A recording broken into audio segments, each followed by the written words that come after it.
having got a food coach on board to keep me from temptation, I'm now heading to another part of town to hook up with New York lifestyle journalist Alyssa Shalatsky. She's going to fill me in on the latest weight loss diets at a special type of restaurant where absolutely nothing gets cooked. In the UK, we kind of think you guys are mental. So in terms of weight loss and diets, you're a bit crazy. Yeah. So what is the latest fad? We're really into the raw food diet, and the people who follow the diet are called rawists. So there's rawists? Rawists. Do a lot of celebrities do this kind of thing? They do. I mean, it's very about? trendy. It's very trendy. Gwyneth Paltrow was the first person to sort of come out and say, I am a rawist. Of course. Of course. I mean, I'm from London, so this just looks to me like I've got a plate of salad. What's going on? Well, it's stuffed endive. The difference here is that the cheese is not made with dairy. It's cashew nuts that is blended with lemon and salt. And that's pasta, I take it? Yes, the noodles are yellow squash that's turned out with a spiraling slicer.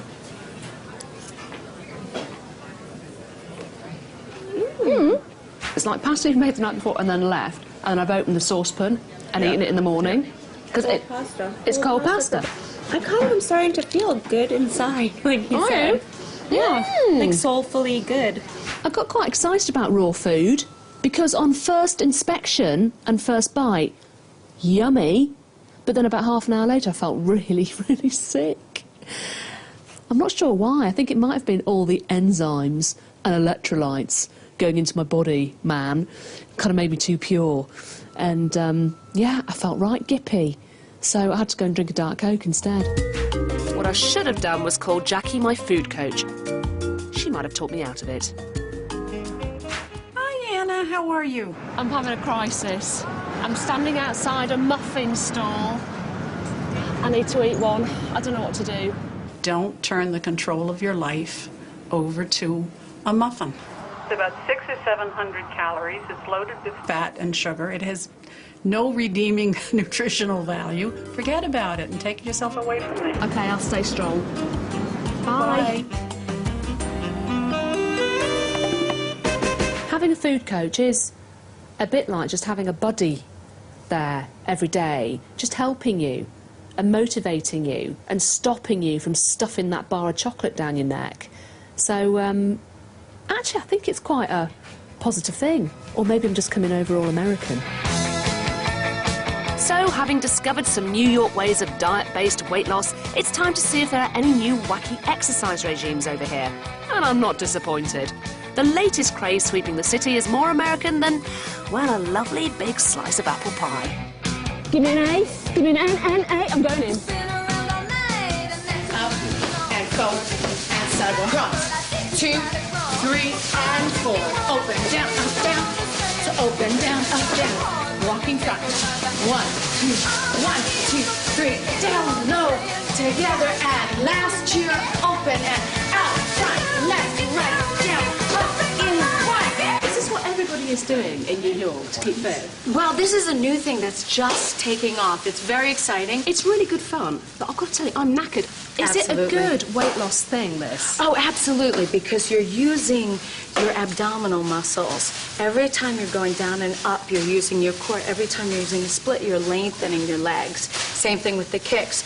So you've got the combination of jumping, which is very aerobic, and all of the sculpting worked out into the routine. Alicia, every time I jump, I wee myself a bit. Is that...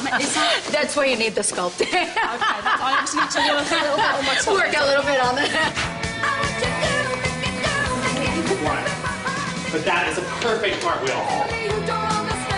I've got to tell you, New York is a fantastic city. They are so extreme about everything, and they're completely ahead of the game in terms of food, crazy diets, exercise. They've got everything.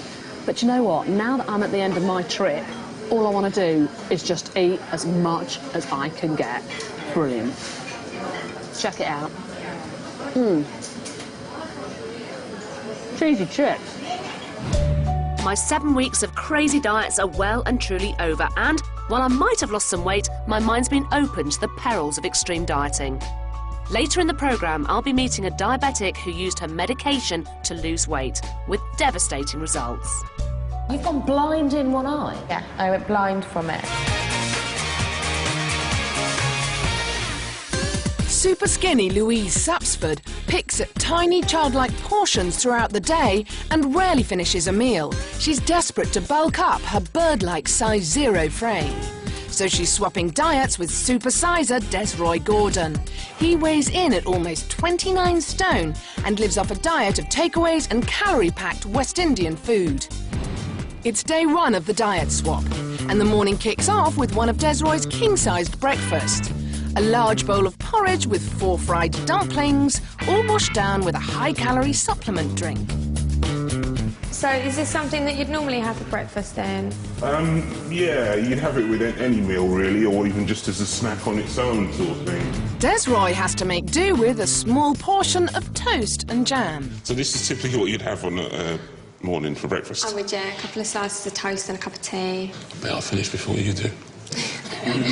It's that something I'd have for dinner. Wow. This size. I feel quite full already on porridge. I feel like I've had a starter, just to start. Really? Compared with Desroy's usual breakfast fodder, the toast clearly isn't touching the sides. I don't really eat bread that much, unless there's a bit of meat in between it. Desroy's normal breakfasts are a mix of the good and the bad. And whilst Louise struggles with dumplings, fact is, you can't go wrong with a good bowl of porridge. It's low in fat, high in fibre to keep you regular, is a good source of B vitamins, and best of all, will keep you full until lunchtime. The dumplings barely settle when a Desroy special, a lunch that looks more like a breakfast, is dished up for Louise. I'd normally only eat food like this if I was, I don't know, stopping off somewhere in a caf. But Desroy's lunch wouldn't look out of place at a children's party. I had 2 Kit Kats, a packet of hula hoops and a banana. I'm eating for my daughter here. This could be over in seconds. I'm trying to get my mind around the fact that I'm going to be eating very small for the next week or so. Louise is trying to get her mind around the absolute opposite. There was sort of 2 of everything as well, 2 eggs, 2 sausages, 2 rashers of bacon. And I suppose that's might be normal for everyone else, but I would just normally have maybe 1 sausage. As the diet swap continues, Louise fails to finish one meal after another. Dr. Jessen has a wake-up call for Louise in the form of a super skinny rogues gallery. Louise, come with me. I want to show you something that I put up for you here on this wall. Who's this? Oh my gosh. Who is that? I don't know. Do you recognise That's it? me, yes. Why are you saying, oh my gosh? I'm just not used to seeing myself like that. Did you know that that's how you looked? No. I can see my spine. Are you a bit shocked by that? Yeah, a little bit. Are you? Mm. You shouldn't see your bones poking through like that. Long term, this is more serious because you're at great risk of getting very, very weak bones, something called osteoporosis. Have you ever seen those little old ladies who are so hunched over like this they can't really lift their heads up? That is what you're going to end up like. You're going to get crush fractures of your vertebrae that collapse on each other because they're not strong enough to support your weight. The back can bend due to the collapse of the weakened spinal bones. Not only do you end up with an arched back, it's also extremely painful. I want to have a look at this picture. What do you think I want to point out here? My bones above here.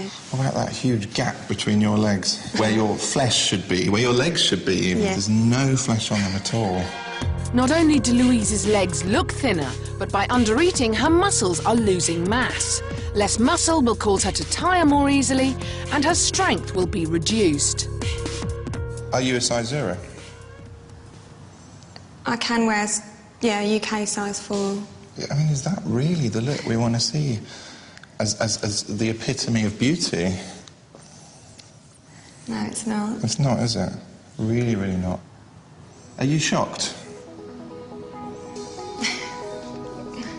It's not great, is it? No, it's not.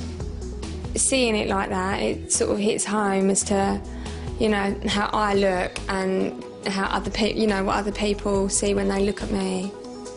It's not very nice. It definitely makes me want to do something about it.